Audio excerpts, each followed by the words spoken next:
दोस्तों B success plus के YouTube channel में मैं वीरेश कुमार आप सभी का बहुत बहुत स्वागत करता हूं।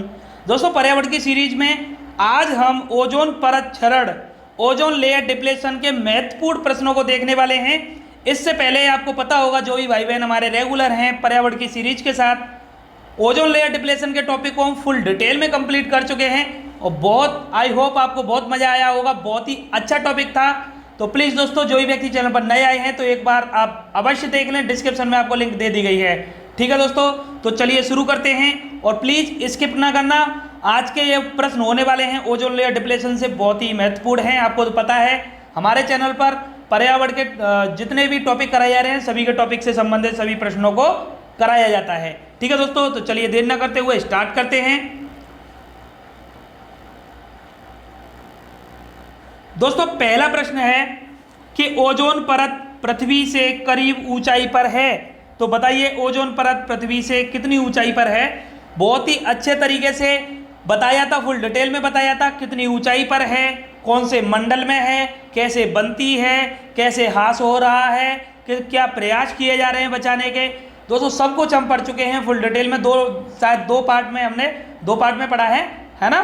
तो दोनों पार्ट को आप अवश्य देख लें। ठीक है दोस्तों, चलिए तो ओजोन परत पृथ्वी से कितनी ऊंचाई पर है, तो बताइए 50 किलोमीटर, 300 किलोमीटर, 2000 किलोमीटर या 20 किलोमीटर। तो बताइए दोस्तों, अगर आपको याद हो, आपने टॉपिक देखा हो तो आप आसानी से बता देंगे। तो इसका जो राइट आंसर है वह है 20 किलोमीटर। कहाँ पर है 20 किलोमीटर, कौन से मंडल में है। तो मंडल के बारे में मैंने बताया था ना आपको। जैसे हमारे ये पृथ्वी है तो पृथ्वी तो सबसे पहला जो मंडल पड़ता है वो क्षोभ मंडल है ना, और दूसरा जो पड़ता है समताप मंडल, तीसरा मध्य मंडल, चौथा आयन मंडल, पांचवा वाह्य मंडल। तो यही मंडलों के बारे में पढ़ते हैं। और दोस्तों पर्यावरण एवं सतत विकास का जो हमने सबसे पहला जो टॉपिक कंप्लीट किया था, तो वहाँ पर हमने इन सभी मंडलों के बारे में पढ़ा था, वहाँ पर हमने बताया था। ठीक है, तो प्लीज़ आप रेगुलर रहें हमारी सीरीज के साथ, सब कुछ आपको कंप्लीट कराया जाएगा। ठीक है, और मैंने आपको एक बात और बताई थी कि जितने भी ये मंडल हैं सभी के आपको इंग्लिश मीनिंग पता होने चाहिए, क्योंकि ऑप्शन में अक्सर 90% ना हिंदी में नेम ना आकर इंग्लिश मीनिंग दिए जाते हैं। तो क्षोभ मंडल को कहते हैं हम क्या, ट्रोपोस्फेयर, समताप मंडल को कहते हैं स्ट्रेटोस्फेयर, मध्य मंडल को कहते हैं क्या, मीजोस्फेयर, और आयन मंडल को कहते हैं आयनोस्फेयर, वायुमंडल को कहते हैं एक्जोस्फेयर। ठीक है दोस्तों, तो याद रखना। तो जो ओजोन परत है वो हमारी समताप मंडल में पाई जाती है, समताप मंडल में पाई जाती है। ठीक है, तो ये बात आप याद रखना। ठीक है दोस्तों, चलिए दूसरे प्रश्न की ओर चलते हैं। ओजोन परत मुख्यतः कहाँ पाई जाती है, लीजिए आगे आपके सामने वही प्रश्न जो मैं बता रहा हूँ, डिटेल में जो बातें की अभी हमने पहले प्रश्न में, वही प्रश्न आपके सामने आ गया। ठीक है, और हाँ दोस्तों प्लीज़ अंत तक देखना, बहुत ही अच्छे अच्छे प्रश्नों को इसमें शामिल किया गया है। ठीक है, ये सब आपके लिए ही किया जा रहा है। आपको टॉपिक से रिलेटेड जितने भी प्रैक्टिस सेट आपको कराए जाते हैं उससे पता चलता है कि आपने क्या पढ़ाई की है, आपने क्या सीखा। ठीक है, ये जांचने का एक सबसे अच्छा तरीका है और हमारी स्ट्रेटजी यही रहनी चाहिए किसी भी सब्जेक्ट को पढ़ने के लिए और उसकी तैयारी करने के लिए। देखिए दोस्तों, मेरा एक ही मानना है, पढ़ो एक बार में, ऐसा पढ़ो कि उस सब्जेक्ट को दोबारा पढ़ने की जरूरत ना पड़े, केवल रिवीजन करने की जरूरत पड़े। ठीक है, ठीक है ना। चलिए इस बात को मेरी आप याद रखना हमेशा। तो चलिए दोस्तों, ओजोन परत कहाँ पाई जाती है, तो अब तो बताने की जरूरत नहीं है, समताप मंडल में। चलिए एक बार इंग्लिश मीनिंग और एक बार याद करा दें। बार बार याद करोगे तो क्या होगा, आपको याद होंगे और एग्जाम में आसानी होगी। क्योंकि एक बार मैं खुद भोगी हूँ, क्योंकि गलत करके आ चुका हूँ। ठीक है, तो इंग्लिश मीनिंग दिए थे तब उस टाइम पे इतना ध्यान नहीं दिया था तो हो गया था गड़बड़, है ना। क्षोभ मंडल को क्या कहते हैं, ट्रोपोस्फेयर, समताप मंडल को स्ट्रेटोस्फेयर, ठीक है, मध्य मंडल को मीजोस्फेयर, वायुमंडल को एक्जोस्फेयर, एक आयन मंडल होता है उसको आयनोस्फेयर। ठीक है दोस्तों, तो क्लियर है ना। चलिए आगे चलते हैं। इनमें से कौन क्लोरोफ्लोरोकार्बन के लिए सत्य नहीं है, तो बताइए। तो इसका आंसर बताने से पहले मैं आपको बता दूं, तो मैंने क्लोरोफ्लोरोकार्बन CFC के बारे में अच्छे से डिटेल में बताया है वहाँ पर। ठीक है, तो यहाँ पर इतना कुछ बताना जरूरी नहीं समझता, क्योंकि वीडियो काफ़ी लंबी हो जाती है। तो आप प्लीज़ मैं आपसे कह रहा हूँ जिन्होंने अभी तक वीडियो नहीं देखी है ओजोन लेयर डिप्लेशन वाली, तो प्लीज़ दोनों पार्ट को आप देख लें। ठीक है, तो सब कुछ वहाँ से आपको क्लियर हो जाएगा। तो बताइए ओजोन इसको क्लोरोफ्लोरोकार्बन के लिए क्या सत्य नहीं है? तो पहला है, यह प्रशीतकों के रूप में प्रयोग में लाई जाती है, यह ग्रीन हाउस प्रभाव में योगदान नहीं देती है, यह समताप मंडल में ओजोन घटाने में उत्तरदायी है, यह निचले वायुमंडल में अक्रियाशील है। तो इनमें से इसका जो राइट आंसर है वह क्या है? दोस्तों राइट आंसर आपको दिख गया होगा, जिन्होंने भी देखे हैं हमारे दोनों पार्ट उनको दिख गया होगा। एक भी प्रश्न गलत करने वाले नहीं है आप, अगर आपने हमारे दोनों पार्ट देखे हैं तो। ठीक है, तो यह ग्रीन हाउस प्रभाव में योगदान नहीं देती, ये तो हो ही नहीं सकता, क्योंकि हमने जो ओजोन लेयर डिप्लेशन से पहले हमने ग्रीन हाउस इफेक्ट को पढ़ा था, हमने ये टॉपिक भी कंप्लीट कर लिया है। ठीक है, तो इस टॉपिक में ग्रीन हाउस गैसों के बारे में मैंने आपको बताया था, बहुत ही अच्छी ट्रिक बताई थी आपको, ग्रीन हाउस गैसें कौन सी होती हैं। एक बार में ही एक ट्रिक को याद करते ही सारी गैसें आपको याद कराई थी मैंने। ठीक है, तो वहाँ पर जो क्लोरोफ्लोरोकार्बन है उसका भी नाम आया था कि CFC भी ग्रीन हाउस गैस होती है, योगदान देती है, लेकिन यहाँ पर क्या कहा गया है कि यह ग्रीन हाउस प्रभाव में योगदान नहीं देती है। ठीक है, प्रशीतकों के रूप में प्रयोग लाई जाती है AC में और जो फ्रिज में है ना प्रयोग में लाई जाती है, बताया है। समताप मंडल में ओजोन घटाने में उत्तरदायी है, बिल्कुल है। ठीक है, मुख्य भूमिका रहती है इसकी। यह निचले वायुमंडल में अक्रियाशील है, हाँ जी, यह निचले वायुमंडल में अक्रियाशील है। ठीक है, क्योंकि समताप मंडल में ओजोन घटाने में क्रियाशील है। चलिए आगे देखते हैं। ओजोन वायुमंडल में ओजोन परत वर्षा करती है, प्रदूषण उत्पन्न करती है, पृथ्वी पर पराबैंगनी किरणों से जीवन की रक्षा करती है, वायुमंडल में ऑक्सीजन उत्पन्न करती है। तो आंसर तो आपने लगा लिया होगा, इतनी देर कहाँ लगाते हो, अब सिंपल दिखा, आंसर लगाया नहीं है ना, तो आंसर तो लग गया। पृथ्वी पर पराबैंगनी किरणों से जीवन की रक्षा करती है। मैंने बताया था आपको कि अगर ओजोन परत नहीं होती तो शायद ही हमारे इस ग्रह पर, पृथ्वी पर भी अन्य ग्रहों की तरह जीवन नहीं होता। ठीक है, वो जो पराबैंगनी किरणें आती हैं उनसे क्या हानि होती है, क्या दुष्प्रभाव हैं इसके, ये सब हम कंप्लीट कर चुके हैं, देख चुके हैं। ठीक है दोस्तों, तो चलिए आगे देखते हैं। ओजोन परत मानव के लिए उपयोगी है क्योंकि यह वायुमंडल को ऑक्सीजन प्रदान करती है, ऐसा तो नहीं है। वह सूर्य की अल्ट्रावायलेट किरणों को पृथ्वी पर नहीं आने देती।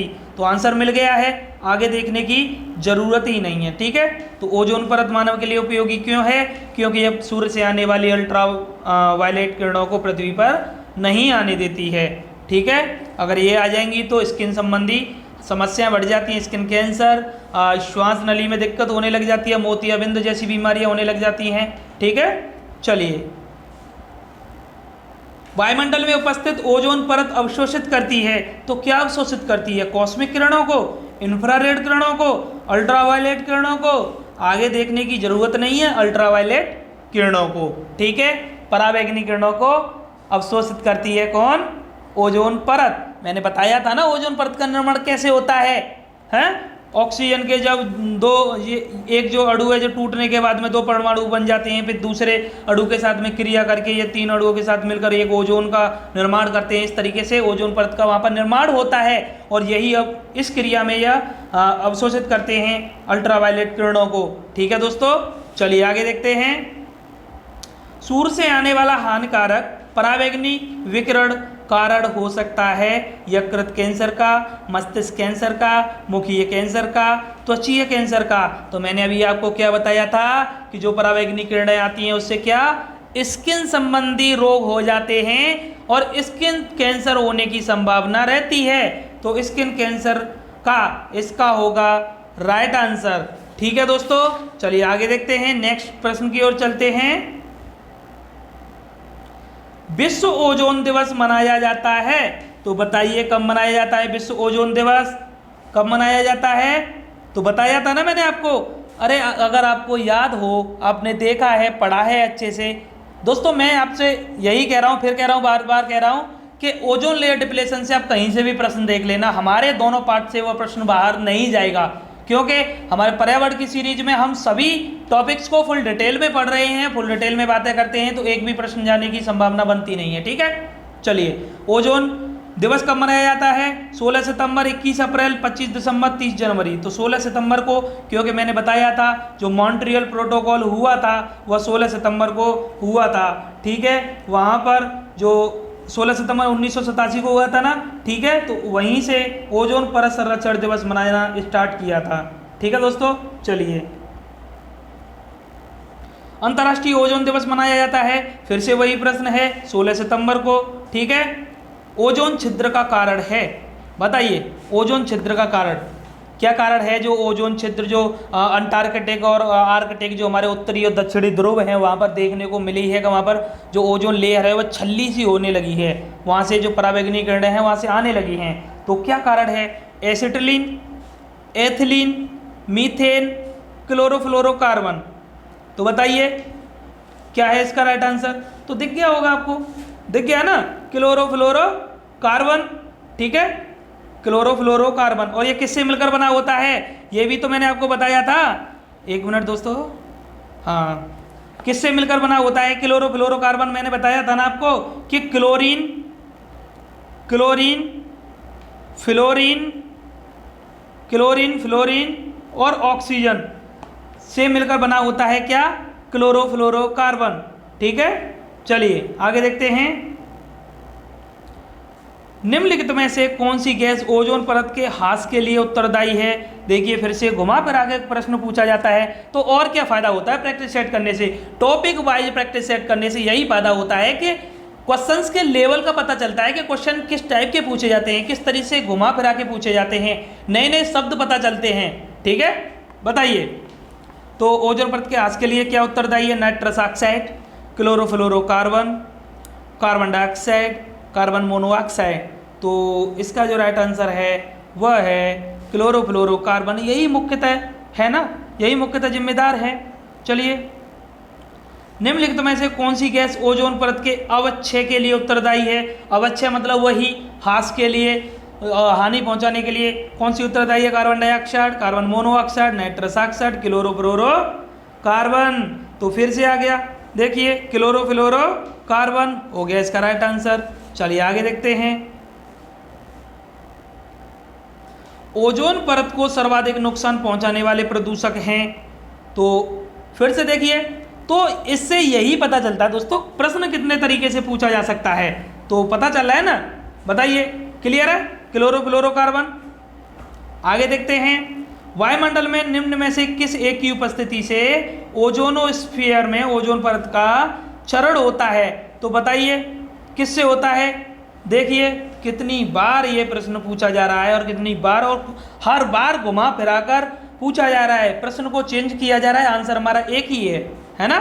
चलिए आगे देखते हैं, निम्न में से कौन सा एक ओजोन परत की क्षीणता के लिए उत्तरदायी नहीं है? नहीं है। अब यहाँ पर प्रश्न को पूरा पढ़ा करें दोस्तों, जरूरी नहीं है कि हर बार पॉजिटिव बात की जाए, कभी कभी नेगेटिव आ जाता है तो पॉजिटिव समझ के हम गलत करके आ जाते हैं, ठीक है।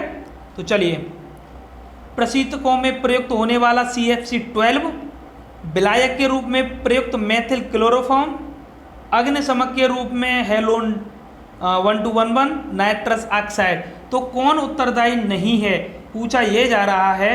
तो दोस्तों मैं यहाँ पर आपको बता दूँ, वहाँ पर मैंने सभी के बारे में बताया था कि कौन कौन जिम्मेदार है और कहाँ कहाँ से इनका उत्सर्जन होता है, किस किस में प्रयोग किए जाते हैं। तो प्रशीतकों में प्रयुक्त होने वाला CFC ये तो है, अग्निशमक के रूप में प्रयुक्त किया जाता है, मैंने बताया था नाइट्रस ऑक्साइड है, विलायक के रूप में प्रयुक्त होने वाला मेथिल क्लोरोफॉर्म नहीं है, ठीक है। तो ये याद रखना दोस्तों, मैंने आप वहाँ पर बताया था धातुओं को चमकाने के लिए जो विलायक आते हैं उनमें प्रयोग किया जाता है CFC। चलिए आगे देखते हैं, निम्न ग्रीन हाउस गैसों में से ऐसी कौन सी है जिनके द्वारा ट्रोपोस्फेयर में ओजोन प्रदूषण नहीं होता है? ये बात हो रही है ट्रोपोस्फेयर की, मैंने बताया था ना इंग्लिश में, याद रखना है ना। ट्रोपोस्फेयर किसे कहते हैं? किसे कहते हैं? क्षोमंडल को, ठीक है। तो क्षोमंडल में भी ओजोन पाई जाती है, मैंने बताई थी ना, बेड ओजोन कहते हैं उसको, क्षोमंडल में जो पाई जाती है वो भी प्रदूषण के लिए जिम्मेदार होती है ना, क्योंकि ग्रीन हाउस गैस भी तो है हमारी ओजोन। बताइए, तो इनमें से ग्रीन हाउस गैस कौन सी है जिनके द्वारा ट्रोपोस्फेयर में ओजोन प्रदूषण नहीं होता है? तो methane, carbon monoxide, nitrogen oxide और जल वाष्प। तो क्या है इसका राइट आंसर? तो दोस्तों इसका जो राइट आंसर है वह है कार्बन मोनोऑक्साइड। ठीक है, जो ओजोन प्रदूषण नहीं होता है, ट्रोपोस्फीयर की बात हो रही है ना, इसमें इसके द्वारा ओजोन प्रदूषण नहीं होता है। आगे देखते हैं, ओजोन छिद्र का निर्माण सर्वाधिक है, तो बताइए ओजोन छिद्र का सर्वाधिक निर्माण कहाँ पर है? भारत के ऊपर, अफ्रीका के ऊपर, अंटार्कटिका के ऊपर या यूरोप के ऊपर? तो क्या है इसका राइट आंसर? तो दोस्तों मैंने बताया था ना, आर्कटिक और अंटार्कटिक, उत्तरी ध्रुव और दक्षिणी ध्रुव, यहीं पर हमारा ओजोन छिद्र का निर्माण हुआ है, यहीं पर सबसे ज़्यादा परत को हानि हुई है, क्षरण हुआ है। ठीक है, तो अंटार्कटिका के ऊपर। चलिए आगे देखते हैं, ये भी मैंने आपको बताया था कि किस तरीके से हो रहा है, क्यों होता है वहाँ पर, दोनों ध्रुवों पर ही क्यों होता है, ये भी हम बातें कर चुके थे। ठीक है दोस्तों, चलिए आगे देखते हैं। मॉन्ट्रियल प्रोटोकॉल निम्न में से किसके रक्षण के से संबंधित है? दोस्तों ये जो प्रोटोकॉल होते हैं ना, प्रोटोकॉल, संधि, समझौते, यहाँ से प्रश्न जब आता है ना तो बहुत कन्फ्यूजन होता है, क्योंकि सबसे प्रदूषण से लेके देख लीजिए, इकोसिस्टम से जैव विविधता को, और जितने भी ये जो हमारे पर्यावरण से संबंधित जितने भी टॉपिक्स हैं, सभी में कुछ ना कुछ प्रोटोकॉल होते रहते हैं, तो बड़ा कन्फ्यूजन होता है कि कौन सा प्रोटोकॉल किससे संबंधित है, कौन सा समझौता किससे संबंधित है। वैसे मैं आगे एक स्पेशल वीडियो लेकर आऊँगा, वहाँ पर जो प्रोटोकॉल्स हैं, संधि समझौते हैं, वहाँ पर हम डिटेल में बातें करेंगे। वैसे तो हम पढ़ चुके हैं, सभी को पढ़ चुके हैं, वहाँ पर हम सीक्वेंस में बताएंगे डेट बाय डेट कौन सा किससे संबंधित है। ठीक है दोस्तों, पर्यावरण की दिक्कत आप छोड़ दीजिए, बस हमारे साथ जुड़ जाइए। दोस्तों हम एक नई सीरीज को शुरू करने जा रहे हैं, वो आपके लिए अंतिम सीरीज होगी हमारी ओर से। ठीक है, पर्यावरण की रामबाण होगी। क्या होगी? जितने भी हम ये टॉपिक कर रहे हैं ना, सभी के प्रैक्टिस सेट लगाते जा रहे हैं, वहाँ पर हम वन लाइनर कंप्लीट करेंगे और हर टॉपिक से वन लाइनर प्रश्नों को देखेंगे। ठीक है, तो प्लीज़ इसके मत करना, अच्छा रिस्पांस देना, आप ही के सहारे ये सब मैं कर रहा हूँ। ठीक है, आप थोड़ा हिम्मत बांधा करें प्लीज़ दोस्तों। अभी तक अगर आपने चैनल को सब्सक्राइब नहीं किया है तो प्लीज़ कर दीजिए। ठीक है, और बेल आइकन पे प्रेस कर दीजिए, ज़्यादा मत कहलवाया करिए। ठीक है, अब आप खुद समझदार हैं, कितना अच्छा कंटेंट आपके लिए प्रोवाइड किया जा रहा है, तो इतना आप कर सकते हैं।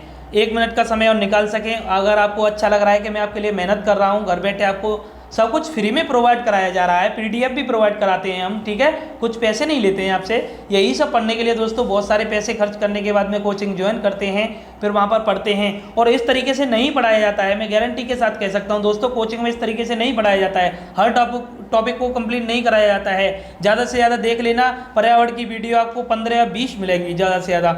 हम अभी पता नहीं क्या क्या पढ़ने वाले हैं दोस्तों, तो देखना अभी बहुत सारी वीडियो जाने वाली हैं, और सभी के साथ आप जुड़े रहिए दोस्तों, हमें सपोर्ट करिए, प्रमोट करिए दोस्तों, अपने भाई बहन रिश्तेदार जो भी दोस्त हैं आपके, वीडियो शेयर करिए लिंक को। ठीक है, तो प्लीज़ जुड़े रहिए दोस्तों हमारे साथ। तो देखते हैं, चलिए मॉन्ट्रियल प्रोटोकॉल निम्न में से किसके रक्षण के से संबंधित है? तो मॉन्ट्रियल प्रोटोकॉल किससे संबंधित है? ओजोन परत से। किससे संबंधित है? ओजोन परत से। ठीक है, आगे देखते हैं, मॉन्ट्रियल प्रोटोकॉल किससे संबंधित है? फिर से वही प्रश्न आ गया, तो किससे संबंधित है? ओजोन परत के क्षय को रोकने से। ठीक है, डिटेल में हमने पढ़ा है मॉन्ट्रियल प्रोटोकॉल को, 16 सितंबर 1987 को हुआ था। ठीक है, तभी से 16 सितंबर को ओजोन संरक्षण दिवस घोषित किया गया था। याद रखना, बस एक ही क्वेश्चन से दोस्तों कोलरेट किया करिए, कोलरेट करने से क्या होता है, एक ही प्रश्न से हमारे बहुत सारे प्रश्न कवर हो जाते हैं। ठीक है, मॉन्ट्रियल प्रोटोकॉल निम्न में से संबंधित है, किससे संबंधित है? तो सफ़ेद शेर, अरे ये तो है ही नहीं, क्लोरोफ्लोरोकार्बन, जल प्रदूषण, कृषि। तो देखिए दोस्तों, यहाँ पर ओजोन क्षरण न देकर यहाँ पर क्लोरोफ्लोरोकार्बन दे दिया गया है, क्योंकि यही तो हमारे लिए रिस्पॉन्सिबल है ओजोन परत के क्षरण के लिए, तो इससे संबंधित हो गया हमारा मॉन्ट्रियल प्रोटोकॉल। तो चलिए दोस्तों आगे देखते हैं, ओजोन छिद्र का निर्माण सर्वाधिक है, तो बताइए ओजोन छिद्र का निर्माण सर्वाधिक है कहाँ पर है? ओजोन छिद्र का सर्वाधिक निर्माण भारत के ऊपर, अफ्रीका के ऊपर, अंटार्कटिका के ऊपर, यूरोप के ऊपर। दोस्तों ये तो अभी प्रश्न हमने अभी किया था ना, ओजोन छिद्र का निर्माण सर्वाधिक है। अभी ये मुझे ऐसा लग रहा है फिर से दोबारा आ गया ये प्रश्न, है ना। मॉन्ट्रियल प्रोटोकॉल निम्न में से किसके रक्षण से संबंधित है? ओजोन परत, है ना। मॉन्ट्रियल प्रोटोकॉल किससे संबंधित है? ओजोन परत के क्षय को रोकने से। मॉन्ट्रियल प्रोटोकॉल निम्न में से संबंधित है क्लोरोफॉर्म से। हाँ दोस्तों, बस इतने ही प्रश्न थे, ये दोबारा प्रश्न आ गए थे। ठीक है दोस्तों, तो आज की वीडियो आपको कैसी लगी? ओजोन परत संरक्षण के जितने भी प्रश्न यहाँ पर शामिल किए गए हैं तो प्लीज़ दोस्तों कमेंट बॉक्स में आप जरूर बताना। कमेंट बॉक्स में थोड़ा सा कमेंट किया करिए दोस्तों, कमेंट करेंगे आप, थोड़ा हमें अच्छा लगता है, हमारी हिम्मत बनती है, इंस्पायर होते हैं दोस्तों, आप ही के सहारे हैं।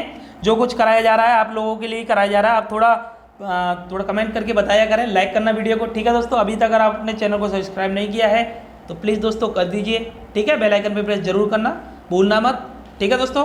चलिए थैंक्स फॉर वॉचिंग, मिलते हैं नेक्स्ट वीडियो में। अगर आगे हम पॉल्यूशन को पढ़ने वाले हैं तो प्लीज़ दोस्तों जुड़े रहना, पॉल्यूशन के टॉपिक को हम कंप्लीट करेंगे, ठीक है। तो चलिए धन्यवाद, जय हिंद जय भारत दोस्तों, मिलते हैं।